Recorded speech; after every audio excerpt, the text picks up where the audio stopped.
Rain didn't just fall that day. It felt like the sky was collapsing right along with her life. You think you know heartbreak? Wait until you hear what Mark whispered to her right after the judge slammed the gavel. It wasn't just a divorce. It was an execution of 10 years of loyalty.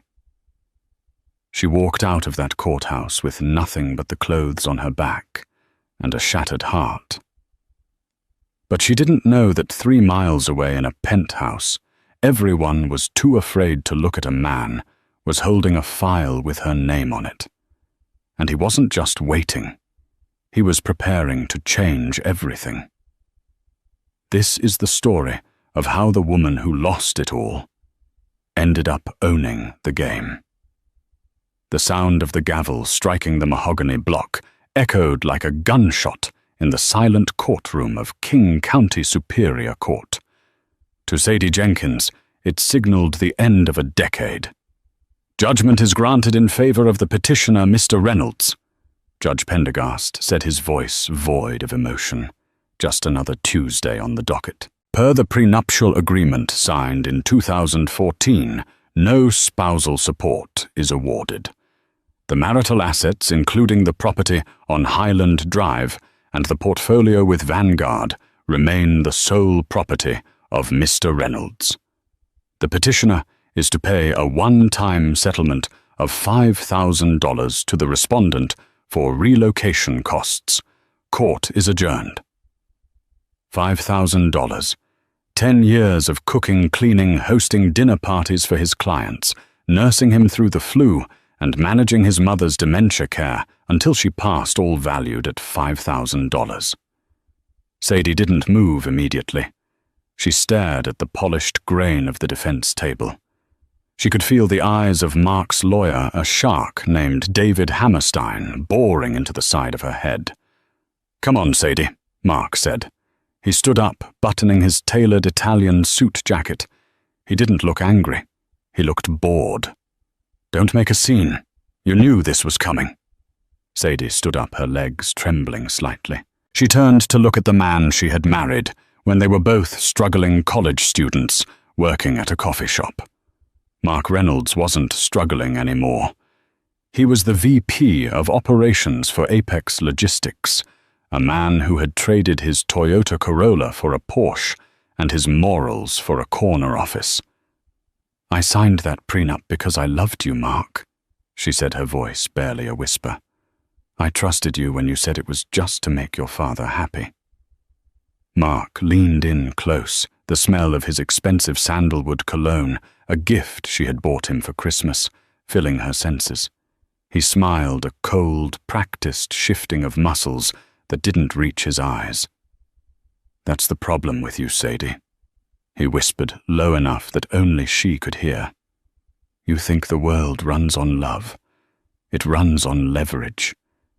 And you have none. You're 32. You have a gap in your resume the size of the Grand Canyon, and you're wearing a dress from 3 seasons ago. You aren't a wife anymore. You're a liability I've finally written off." He straightened up and checked his Rolex. "Jessica is waiting in the car. She wants to redecorate the master bedroom by Friday. Leave the keys to the house with David. Make sure you're out by noon." Sadie watched him walk away. He didn't look back. He strode down the center aisle of the courtroom, shaking hands with his lawyer, radiating the confidence of a man who had never lost a hand of poker. She walked out of the courtroom and into the gray Seattle drizzle. She didn't have an umbrella. She stood on the concrete steps, clutching the manila envelope containing her copy of the divorce decree. Her phone buzzed. A text from her best friend, Linda. "Hey, sweetie, heard about the court date. Probably best if you don't come to the mixer on Saturday. Mark is bringing Jessica, and it might be awkward. Hope you understand, XOXO." Sadie deleted the message. She didn't cry. She felt too hollow to cry. She walked down the steps past the busy professionals and the happy couples filing for marriage licenses. She walked to the bus stop because Mark had taken the car keys 2 weeks ago. She had $5,000, a suitcase of clothes she had hurriedly packed that morning, and nowhere to go. 3 weeks later, the glamour of her old life felt like a hallucination. Sadie sat on the edge of a sagging mattress in a basement apartment on 4th Street in the Belltown district. It wasn't the trendy part of Belltown. It was the part where the streetlights flickered and the dumpsters were always overflowing. The apartment smelled of damp drywall and someone else's cabbage soup. She had applied to 42 jobs: administrative assistant, rejected; receptionist, rejected; data entry, ghosted. Mark had been right about one thing. The gap in her resume was lethal. Recruiters looked at her 10 years of homemaker and saw unskilled. They didn't see the fundraising galas she had organized that raised millions for Apex Logistics' charity arm. They didn't see the complex scheduling she managed for Mark's business trips. They just saw a woman who hadn't punched a clock since 2014. Her bank account was bleeding. First and last month's rent had eaten $3,000 of her settlement. She was down to scraps. "Rent's due on Tuesday, Sadie," her landlord, Mr. Henderson, shouted from the top of the stairs as he walked by. He was a gruff man who chewed unlit cigars, but he wasn't cruel, just pragmatic. "I know, Mr. Henderson. I have an interview today," she called back, trying to inject a cheerfulness she didn't feel into her voice.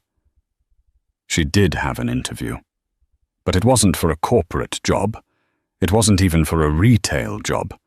It was a vague listing she had found on a physical bulletin board at the laundromat. Personal assistant/housekeeper needed. Discretion required. Must be detail-oriented. No social media presence preferred. Apply in person 8801. Lakeshore Drive. 2:00 p.m. sharp. It sounded sketchy. It sounded like the start of a horror movie. But 8801 Lakeshore Drive was in the most exclusive zip code in the state. It was old money territory, the kind of place where the driveways were a mile long and the security cameras had higher resolution than the human eye. Sadie put on her best suit, the navy blue one she had worn to Mark's promotion dinner 2 years ago. It was a little loose now. The stress diet was effective, if nothing else. She pulled her brown hair back into a severe bun, applied the last of her good lipstick, and took 2 buses to get to the edge of the Lakeshore district. She had to walk the last mile. The security gate at the entrance of the estate was imposing, wrought iron, twisted into shapes of vines and lions. As she approached, a camera buzzed and swiveled toward her. "State your business," a metallic voice crackled from the intercom. "Sadie Jenkins. I'm here for the 2:00 p.m. interview." There was a long pause. A pause that lasted so long, Sadie began to turn away, thinking she had been pranked. "Enter," the voice said. The gates groaned open. The driveway wound through a dense forest of pine and cedar. When the house finally came into view, Sadie gasped. It wasn't a house. It was a fortress of stone and glass perched on a cliff overlooking the grey waters of the Sound. It looked cold, uninhabited. There were no cars in the driveway, no gardeners, no signs of life. She walked up to the massive oak front door and reached for the knocker. Before her hand could touch the brass, the door swung open. Standing there was not a butler nor a maid. It was a man. He was tall, perhaps in his late 50s or early 60s, wearing a cashmere cardigan that probably cost more than her entire rental agreement. He had silver hair swept back from a face that was lined with deep grooves of character, or perhaps sorrow. But it was his eyes that caught her. They were piercingly blue, sharp and intelligent, and he was smiling. It wasn't the predatory smile Mark used. It wasn't a polite social smile. It was a smile of genuine recognition, as if he had been waiting for her specifically. "Mrs. Reynolds," the man said. His voice was warm like old vinyl. "Or, I suppose it is Miss Jenkins again. Isn't it?" Sadie froze, clutching her purse. Yes, how do you know who I am?" The ad didn't ask for a name. The man stepped back, gesturing for her to enter. The foyer was enormous, smelling of lemon polish and old books. "My dear Sadie," the man said, closing the heavy door behind her, shutting out the wind. "I know everything about you. I know how you take your coffee black 2 sugars. I know you prefer hydrangeas to roses. And I know that Mark Reynolds is a fool who traded a diamond for a zircon." Sadie backed up against the wall, her heart hammering. "Who are you? Did Mark send you? Is this some kind of sick joke to humiliate me more?" The man chuckled softly. "Mark? Good heavens, no. If Mark knew you were here, he'd likely soil that expensive Italian suit of his." He walked toward a grand staircase, pausing to look back at her. "My name is Arthur Pendleton, and you and I have met before, Sadie, though you were likely too busy saving a life to notice." Sadie's brow furrowed. Pendleton. The name rang a bell, faint and distant. It sounded like industry, like steel, like the name on the side of a hospital wing. "I don't understand," she stammered. Arthur turned fully toward her, his expression serious now. 6 years ago, the charity gala at the Four Seasons. A waiter collapsed in the kitchen. Cardiac arrest. Everyone panicked. The guests were screaming, the manager was freezing up. But a woman in a green dress kicked off her heels, ran into the kitchen, and performed CPR for 12 minutes until the paramedics arrived. She saved that boy's life. Then she washed her hands, put her heels back on, and went back to her husband's side as if nothing happened. Sadie remembered. The waiter, a young kid named Leo. She had learned CPR for her mother. It was instinct. Mark had been furious with her for making a spectacle and getting grease on her gown. "That was you," Arthur said. "I was in the kitchen observing the catering staff. I own the hotel chain, you see. I saw you that night, Sadie. I saw a woman of immense strength being treated like an accessory by a man of immense mediocrity." He extended a hand. "I don't need a housekeeper, Sadie. I have an army of staff for that, though I gave them the day off so we could speak privately. I need a partner, a strategist, someone who can see through the smoke and mirrors of the corporate world." "For what?" Sadie asked, her fear slowly replaced by confusion and a spark of curiosity. Arthur's smile returned this time with a dangerous edge. "I'm planning a hostile takeover," Arthur said, "of Apex Logistics. And since you know where all of Mark Reynolds' skeletons are buried, I think you're exactly the weapon I need." Sadie sat in the library of the Pendleton estate, surrounded by walls of leather-bound books that smelled of history and power. A cup of Earl Grey tea sat untouched on the table in front of her. "I can't do this," she said, her voice trembling slightly. "I'm not a corporate shark, Arthur. I'm not a spy. I'm a woman who spent the last 10 years figuring out which dry cleaner could get red wine out of silk."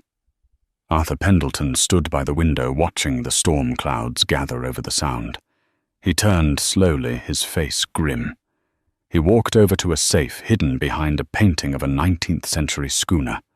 He spun the dial, the heavy steel door clicking open. He pulled out a thick black binder and dropped it on the table in front of her.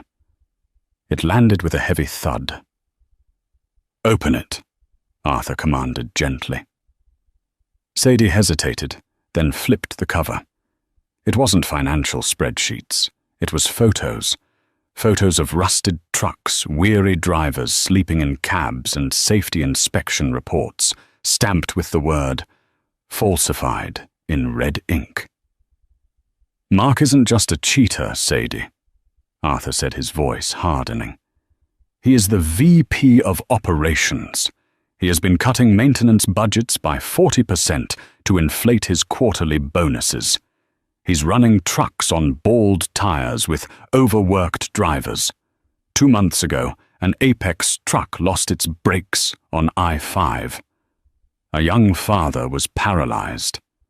Mark buried the report paid off for the inspectors and fired the driver to cover his tracks." Sadie felt a chill run down her spine. She remembered that night. Mark had come home late, pale, and sweating, drinking 3 scotches in a row. He had told her it was just a supply chain hiccup. "I am the majority shareholder of the parent company that insures Apex," Arthur revealed. "If I expose him now, he'll scapegoat someone else. He's slippery. He has the board in his pocket because he's making the money. I need to dismantle him from the inside. I need to prove he is incompetent and corrupt in front of the entire world. And to do that, I need someone who knows his patterns, someone who knows his passwords, someone he underestimates." Sadie looked down at her hands, the hands that had scrubbed his floors, the hands he had cast aside. She thought about the young father paralyzed because Mark wanted a bigger bonus. She looked up, and her brown eyes were no longer fearful. They were cold. "Where do we start?"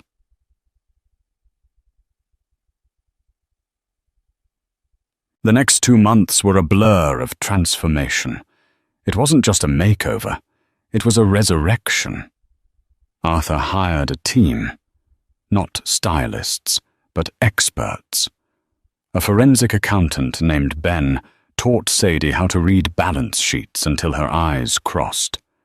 A voice coach taught her how to lower her register, how to remove the apologetic tone that women were conditioned to use. "Don't say 'I think'," the coach scolded her. "Say 'the data shows.' Don't say 'maybe.' Say 'this is the reality.' When you speak, Sadie, you are not asking for permission. You are stating a fact." They worked 16 hours a day.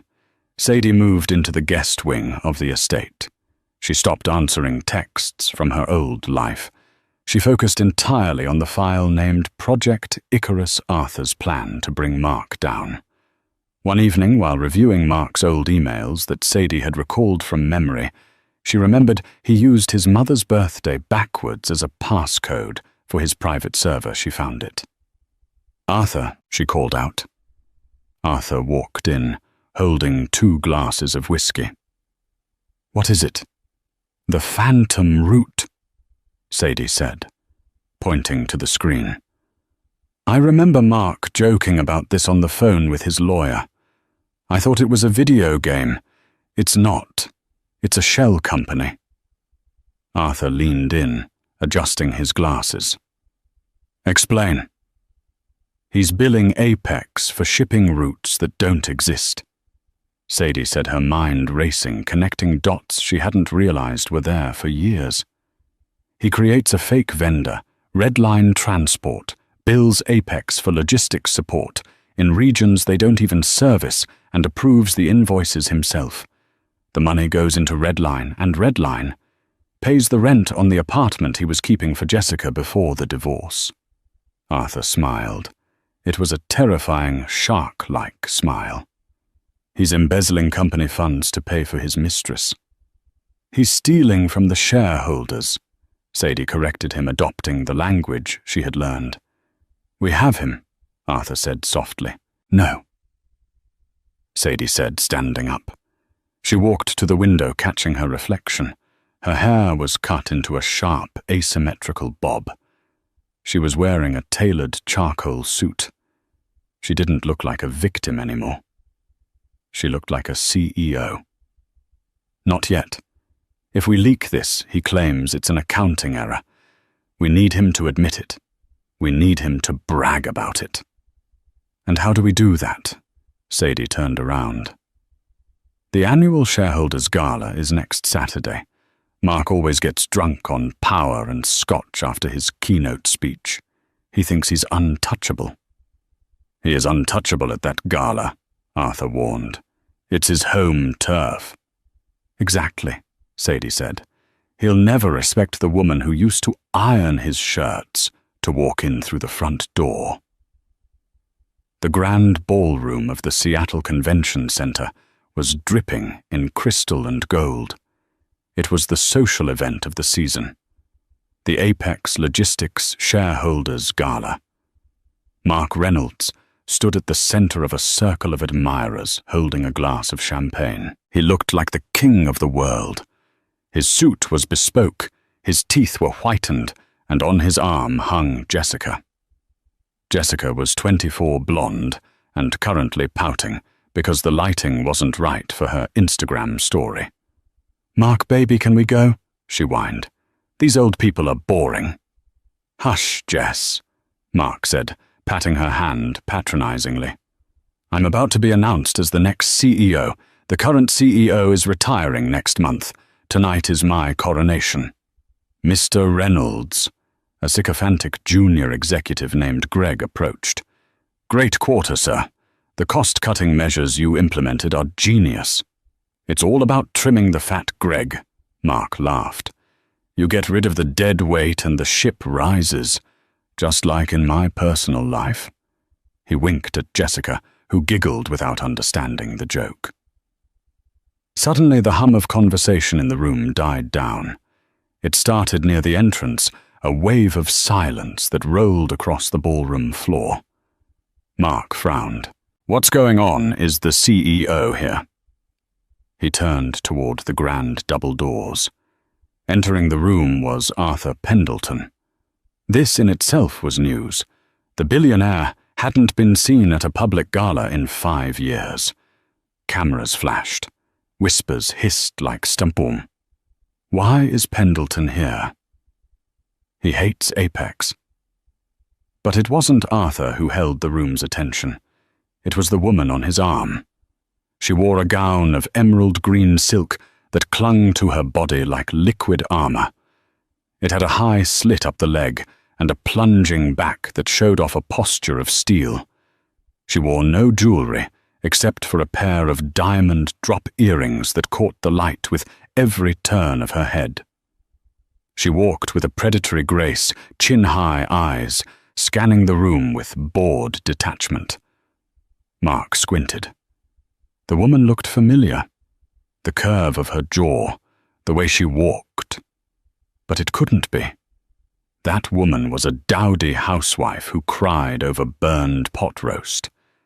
This woman was a goddess.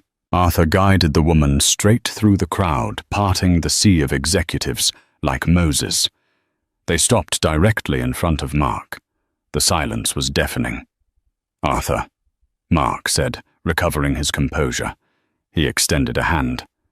"To what do we owe the pleasure? I didn't think Apex was up to your standards." Arthur didn't take the hand. He merely smiled. "I'm here to check on my investment, Reynolds, and to introduce my new senior partner at Pendleton Holdings." Arthur stepped aside. The woman in green stepped forward. She looked Mark dead in the eye. The air crackled with tension. "Hello, Mark," she said. Her voice was smooth, dark, and utterly composed. Mark's glass slipped from his fingers. It shattered on the marble floor, champagne splashing onto his polished shoes. Jessica jumped back with a squeak. "Sadie," Mark choked out. He looked her up and down, his brain unable to reconcile the image. What are you doing here? Did you sneak in?" He laughed nervously, looking around at his colleagues. "Security. This is my ex-wife. She's obviously having a breakdown. She's crashing the party." Sadie didn't flinch. She didn't yell. She didn't cry. She simply reached into her clutch and pulled out a gold-plated invitation. I'm not crashing Mark. I'm the guest of honor. Guest of honor?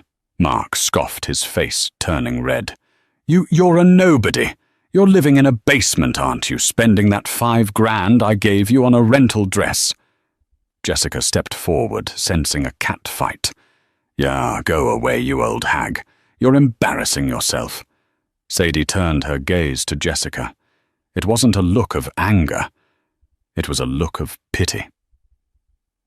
Nice bracelet, Jessica, Sadie said, pointing to the diamond tennis bracelet on the girl's wrist.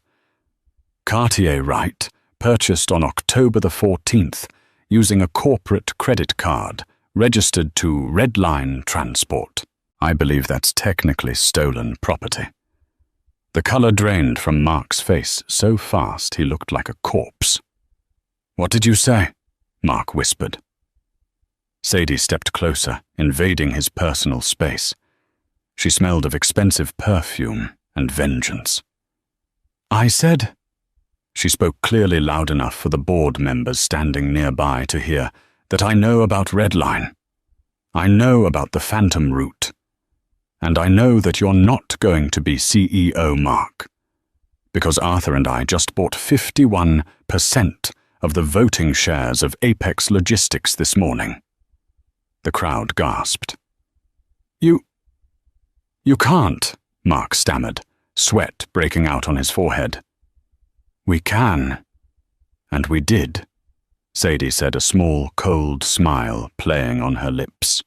I suggest you enjoy the champagne, Mark, because by Monday morning, the only thing you'll be in charge of is your legal defense. She turned to Arthur. Shall we dance, Mr. Pendleton? We shall, Mrs. Jenkins.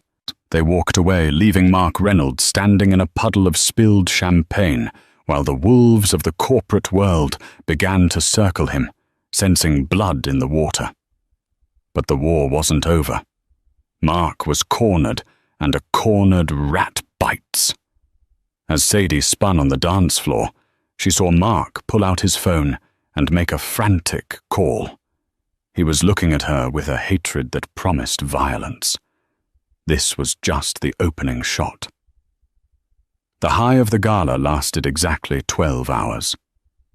Sunday morning broke over the Pendleton estate with a violence that matched the weather. The sky was a bruised purple, and the rain lashed against the floor-to-ceiling windows of the breakfast nook, where Sadie was trying to force down a croissant. She felt exposed. The adrenaline from the confrontation with Mark had faded, leaving behind a cold knot of anxiety. She kept checking her phone. No texts from Mark. No angry emails. Just silence. Silence is worse than screaming, Arthur said, reading the Financial Times across from her. He looked calm, but his knuckles were white as he gripped the paper. A screaming man is venting. A silent man is plotting. As if on cue, the intercom on the wall buzzed. It wasn't the polite chime of the gate arrival. It was the urgent, jarring alarm of the security perimeter breach. Sir? The head of security's voice crackled tense and low. We have a situation at the main gate. It's not the press. It's the Seattle Police Department and the FBI. Sadie dropped her coffee cup. It shattered dark liquid, staining the pristine white rug. The FBI, Arthur. What did we do? We rattled the cage, Arthur said, grimly, standing up. And it seems the rat called in a favor. By the time they reached the foyer, the heavy oak doors were already opening. A man in a cheap trench coat walked in, followed by 4 uniformed officers and 2 agents in windbreakers. Arthur Pendleton, the man asked, flashing a badge. Detective Miller Fraud Division. We have a warrant for the seizure of all electronic devices belonging to one Sadie Jenkins, and a warrant for her arrest. The world tilted on its axis. Sadie grabbed the banister to keep from falling. Arrest for what? Detective Miller looked at her with cold, tired eyes. Corporate espionage, embezzlement, and identity theft. Mark Reynolds filed a report at 4 a.m. He claims you used his passwords, which you obtained during your marriage, to set up a shell company called Red Line Transport. He claims you've been siphoning funds from Apex Logistics into an offshore account in your name for 3 years. That's a lie, Sadie screamed, her voice cracking. He did it. I found the proof. Mr. Reynolds claims you managed the household finances, Miller said, pulling a pair of handcuffs from his belt. He claims you had access to his work laptop, and according to the IP logs provided by his lawyers, the transfers were authorized from a device currently in your possession. Sadie froze. The laptop. When she left the house that day, the day of the divorce, she had taken her old laptop. But she had also grabbed Mark's old backup drive from the study, thinking it contained family photos she wanted to keep. She had plugged it into her computer 2 nights ago to look for the evidence against him. He set me up, she whispered, the realization hitting her like a physical blow. He knew I'd look. He planted the digital footprint on me. Miss Jenkins, please turn around and place your hands behind your back, Miller commanded. This is preposterous, Arthur roared, stepping forward. His imposing frame seemed to fill the hallway. You are being played detective. Mark Reynolds is the criminal here. I have a file. If you interfere, Mr. Pendleton, I will charge you with obstruction, Miller snapped. If you have evidence, present it in court. Right now, I have a trace leading to this woman and a sworn affidavit from a VP of a Fortune 500 company, claiming his ex-wife is trying to frame him. Sadie felt the cold metal click around her wrists. It was tight, humiliating. As they marched her out of the mansion, the rain soaked her instantly. But the rain wasn't the worst part. Outside the gates, a news van was already waiting. Mark had tipped them off. A reporter thrust a microphone toward her as the officers shoved her into the back of the squad car. Sadie, is it true you blackmailed your ex-husband? Did you seduce Arthur Pendleton to fund your legal defense? Ms. Jenkins, do you have a comment on the Black Widow allegations? Through the rain-streaked window of the police cruiser, Sadie saw Arthur standing on the steps of his mansion. He looked helpless for the first time. He was a billionaire, a titan of industry, but he couldn't stop the machinery of the law once it had been greased by a liar like Mark. Mark was there too, standing by his black SUV parked down the road, holding a large umbrella over Jessica. He wasn't smiling. He was watching with a look of absolute, terrifying neutrality. He raised his hand in a small wave. Checkmate, the wave said. Sadie spent the next 48 hours in a holding cell that smelled of bleach and despair. She was denied bail initially because the prosecutor, an old golf buddy of Mark's lawyer, David Hammerstein, argued she was a flight risk with access to stolen millions. She sat on the metal cot, hugging her knees. She replayed the last 10 years in her head. Every time she had signed a document Mark put in front of her without reading it. Every time she had used his computer to order groceries. He had been planning this for years. He hadn't just been cheating on her. He had been building a scapegoat. On Tuesday morning, the heavy door buzzed open. Lawyers here, the guard grunted. Sadie walked into the interrogation room, expecting to see Arthur's high-priced corporate counsel. Instead, sitting at the table, was a woman she had never seen before. She was young, perhaps late 20s, with messy curly hair, a leather jacket over a hoodie and combat boots. She looked like a hacker, not a lawyer. Who are you? Sadie asked, sinking into the chair. Where is Arthur? Arthur is busy fighting a hostile board meeting at Apex, the woman said. Her voice was raspy fast. Mark is trying to void Arthur's share purchase based on criminal association. If Arthur loses the vote today, Mark stays in power, and you go to prison for 20 years. The woman slid a folder across the table. My name is Jax. I don't work for a law firm. I work for the internet. Arthur hired me to do what the forensic accountants couldn't. Sadie looked at the folder. It was empty. I don't understand, Sadie said. Mark is good, Jax said, leaning in her eyes intense. He spoofed the IP addresses. He planted the cookies on your browser. Legally, the evidence against you is solid. The police found the transfer codes on your hard drive. Sadie put her head in her hands. So it's over. No, Jax said. She pulled a small USB drive from her pocket. It's not over, because Mark made one mistake. A mistake only a narcissist makes. Sadie looked up. What? He kept a trophy, Jax grinned. Mark didn't just embezzle money. He recorded his meetings with the safety inspectors. He recorded himself bribing them. He kept the audio files in a hidden folder on the cloud labeled Insurance. He thought if the company ever turned on him, he could use them to burn the CEO down. Okay, Sadie said, hope flickering. How do we get them?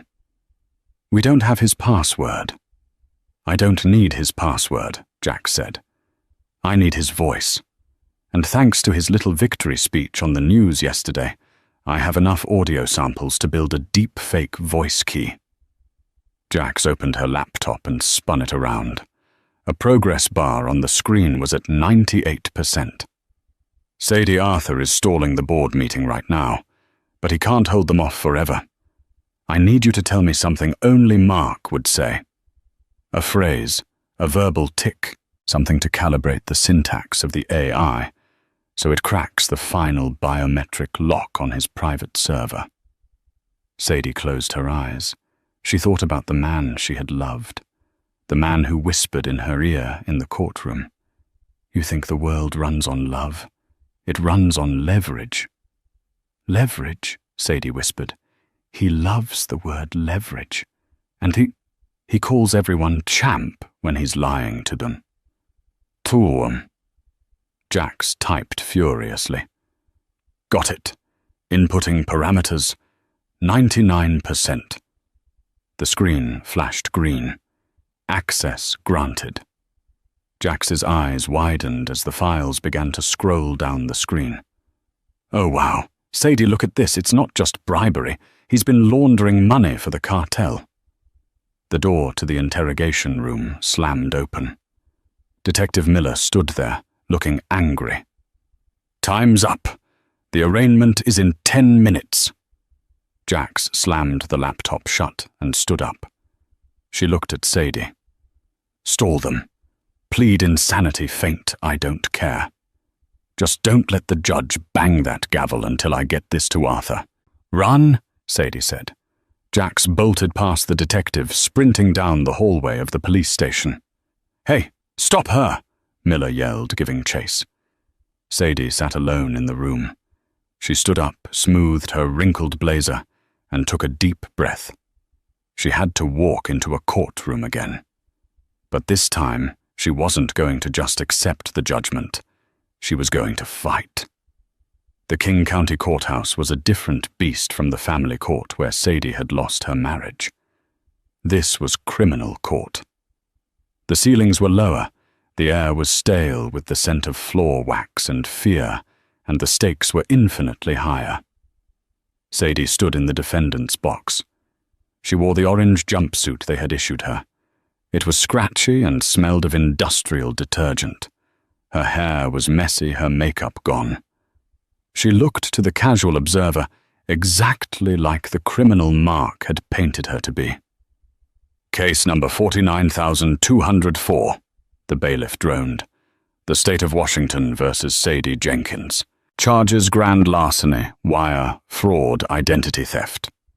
The judge, a stern woman named Judge O'Malley, who was known for her zero-tolerance policy on white-collar crime, looked down over her spectacles. "How does the defendant plead?" Judge O'Malley asked. The prosecutor, a man named Thomas Grady, who Sadie knew, played squash with Mark's lawyer every Thursday, stood up. He didn't even look at Sadie.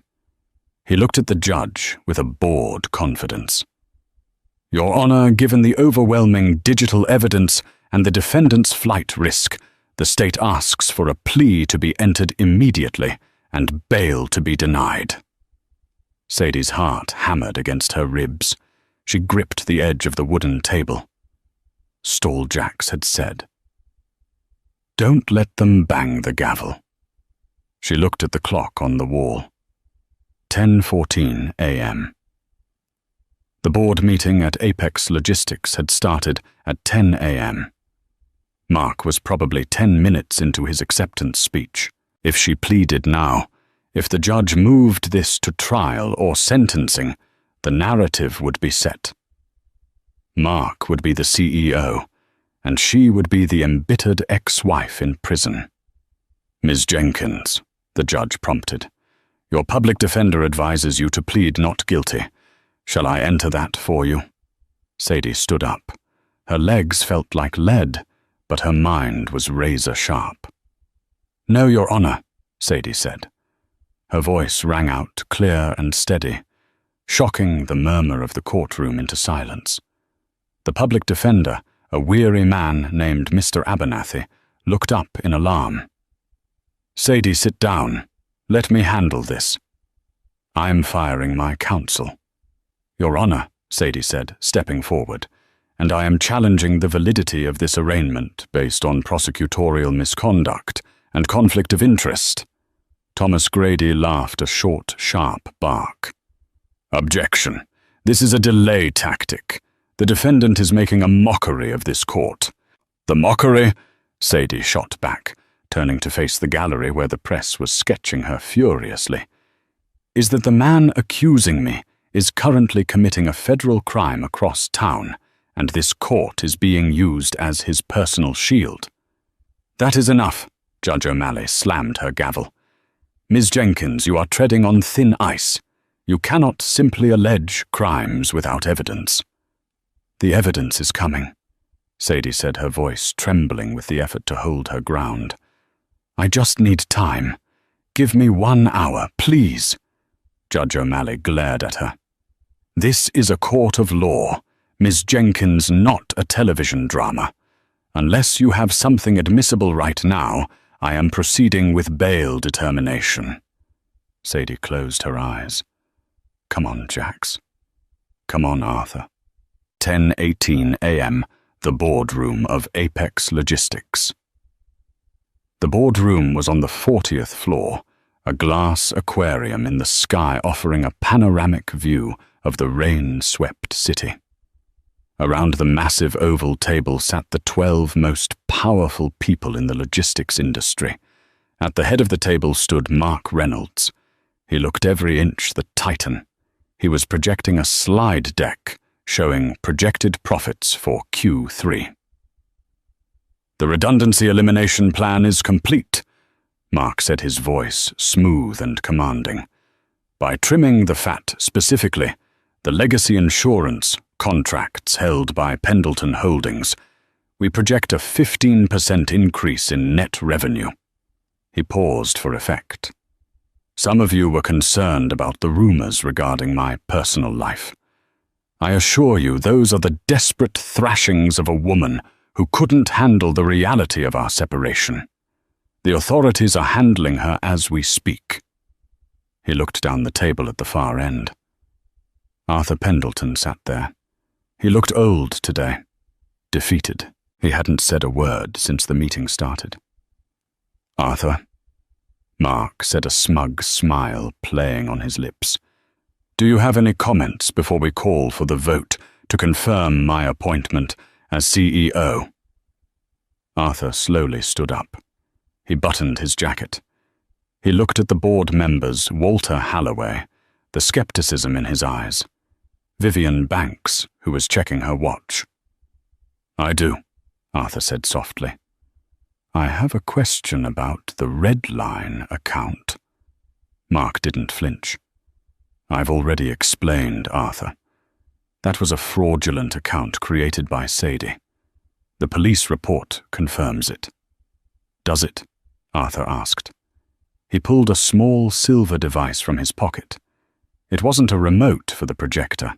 It was a signal booster. Because my associate, who is currently bypassing your building's firewall, seems to think otherwise. Mark laughed. Security escort Mr. Pendleton out. He's senile. 2 security guards stepped forward. Suddenly the lights in the boardroom flickered. The projector screen behind Mark turned static grey, then went black. A high-pitched screech of audio feedback tore through the room, making the board members cover their ears. Then a voice filled the room. It wasn't coming from the laptop. It was coming from the overhead speakers, the conference phone, and every smart device in the room. It was Mark's voice, crystal clear. "Look, I don't care about the brake pads, champ. Just sign the inspection sheet. If the truck crashes, that's what insurance is for." Mark froze. His face went the color of ash. "What is this?" Mark shouted over the recording. "Turn it off. It's a deep fake. It's AI." The recording clicked and changed. "The cartel pays double for the phantom route shipments, Jessica. It's untraceable. We hide the cash in the Red Line account, blame it on fuel surcharges. And by the time the IRS looks at it, the money is already in the Caymans. I'm telling you it's foolproof. I'm the VP. Who's going to question me? My wife Sadie is too stupid to check the bank statements." The silence in the room following that statement was heavier than the grave. Mark looked around. The board members were staring at him with a mixture of horror and disgust. Vivian Banks had her hand over her mouth. "It's fake!" Mark screamed, veins bulging in his neck. "Arthur did this. He's framing me." Arthur remained standing calm as a statue. "Is it because that audio file has a digital timestamp from your private cloud server, Mark? And it's not just playing here." Arthur pointed to the window. Down on the street, the massive digital billboard that usually displayed Apex stock prices had changed. It was now streaming a live audio visualizer. The sound was being broadcast to the street below. Mark ran to the window. He looked down. Pedestrians were stopping. People were filming. And, Arthur continued, his voice dropping to a dangerous growl, my associate also sent a copy to Detective Miller. 10:25 a.m., the courtroom. Judge O'Malley was about to speak when the doors at the back of the courtroom burst open. It wasn't a lawyer. It was Detective Miller. He was out of breath, his face flushed. He was holding his phone, which was still playing the audio of Mark Reynolds admitting to laundering cartel money. "Your Honor," Miller shouted, ignoring all protocol. "Stop the proceedings. Detective Miller." Judge O'Malley scowled. "What is the meaning of this?" Miller walked past the bar, straight to the prosecutor, Thomas Grady. He shoved the phone into Grady's hand. "Listen to that," Miller panted. "We just got a data dump from a whistleblower, the IP address for the illegal transfers. It didn't come from Sadie Jenkins's laptop. It was routed through a VPN that traces back to Mark Reynolds's private office. And we have voice confirmation of him orchestrating the frame-up." Thomas Grady listened for 5 seconds. His face went pale. He looked at Sadie, then at the judge.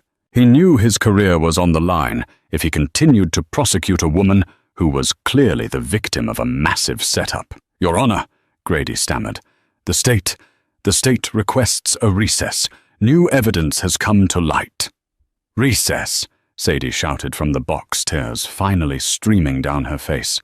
"He just admitted to framing me. I want a dismissal. I want to go home." Judge O'Malley looked at the detective, then at the defendant. She understood immediately what was happening.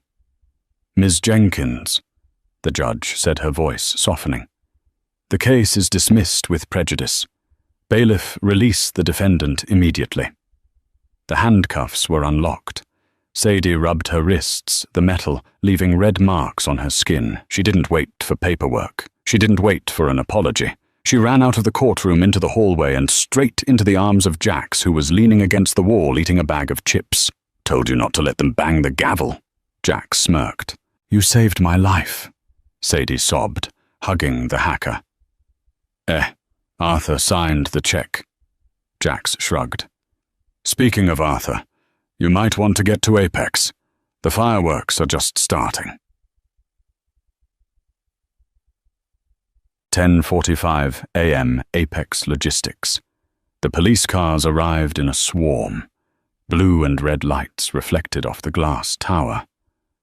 Mark Reynolds was still in the boardroom, but he wasn't standing at the head of the table anymore. He was backed into a corner. The board members had all left the room, leaving him alone with Arthur. "You ruined everything." Mark hissed, his eyes wild. "I built this company. I made us profitable." "You hollowed it out," Arthur said, walking closer. "You treated people like disposal assets. You treated Sadie like an object. You forgot the one rule of business: mark integrity is the only currency that doesn't depreciate."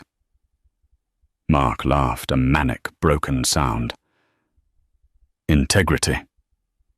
You think you've won? I have money buried where you'll never find it. I'll hire the best lawyers. I'll be out in 6 months." The elevator doors pinged open. It wasn't the police yet. It was Sadie. She walked into the boardroom. She was still wearing the orange prison jumpsuit. She hadn't changed. She wore it like a badge of honor. Mark looked at her, and for the first time he flinched. He expected her to scream. He expected her to scratch his eyes out. Sadie walked up to the mahogany table. She picked up the CEO nameplate that read, "Mark Reynolds." She looked at it, then looked at him. "You're right, Mark," she said quietly. "The world does run on leverage." She dropped the nameplate into the trash can. It made a hollow clunk. "And you're bankrupt." The doors opened again. Detective Miller and 4 federal agents entered the room, guns drawn. "Mark Reynolds," Miller barked. "You are under arrest for racketeering, money laundering, and conspiracy to commit fraud." As they handcuffed Mark and dragged him out, he screamed. He screamed threats. He screamed names. He screamed until the elevator doors closed, cutting off his voice. Sadie stood in the silence of the empty boardroom. She looked out at the city. The rain had stopped. A single ray of sunlight was piercing through the clouds, hitting the water of the Sound. Arthur walked up beside her. He didn't say anything. He just offered her a handkerchief. "Is it over?" Sadie asked, wiping her face. "The war is over," Arthur said, "but the rebuilding, that's just beginning." He turned to her, his blue eyes twinkling. The board just held an emergency vote in the hallway. They fired Mark, obviously, but now they have a vacancy. They need someone who knows the company's ROT from the inside out, someone who isn't afraid to clean it up. Sadie looked at him. "You can't be serious. I'm a housewife with a criminal record that isn't even expunged yet." "You," Arthur corrected her, "are the woman who took down a tyrant with nothing but her wits and the truth. You are the interim CEO of Apex Logistics if you want the job." Sadie looked at the empty chair at the head of the table. She thought about the 10 years she had spent in the background. She thought about the $5,000 settlement. She walked over to the head of the table. She pulled out the chair, and she sat down. 1 year later. The Seattle skyline wasn't grey anymore. It was a canvas of steel and gold reflecting the sunset. Sadie stood on the open-air terrace of Apex Logistics. It was no longer the cold glass fortress Mark had ruled. She had filled it with plants, seating areas, and something Mark never allowed laughter. "Ms. Jenkins." Sadie turned. Greg, the junior executive, stood there holding a tablet. He looked different, relaxed, happier. "Quarterly earnings are up 22%, Greg said, shaking his head in disbelief. "Since we cut executive bonuses to fund the fleet repairs, efficiency is through the roof. The drivers actually want to work here. Treat people like human beings and they'll walk through fire for you," Sadie said, signing the digital pad. Greg hesitated, lowering the tablet. "Did you hear the sentencing was finalized today?" Sadie felt a faint ripple in her chest. Not pain, just the distant memory of a scar. "Tell me." 15 years, Greg said softly. "Federal penitentiary. The judge threw the book at him because of the cartel money laundering. And Jessica, she's waitressing in Portland. She testified against him for immunity. Turns out, nobody wants to date a woman who wears a wire on her fiancé." Sadie nodded.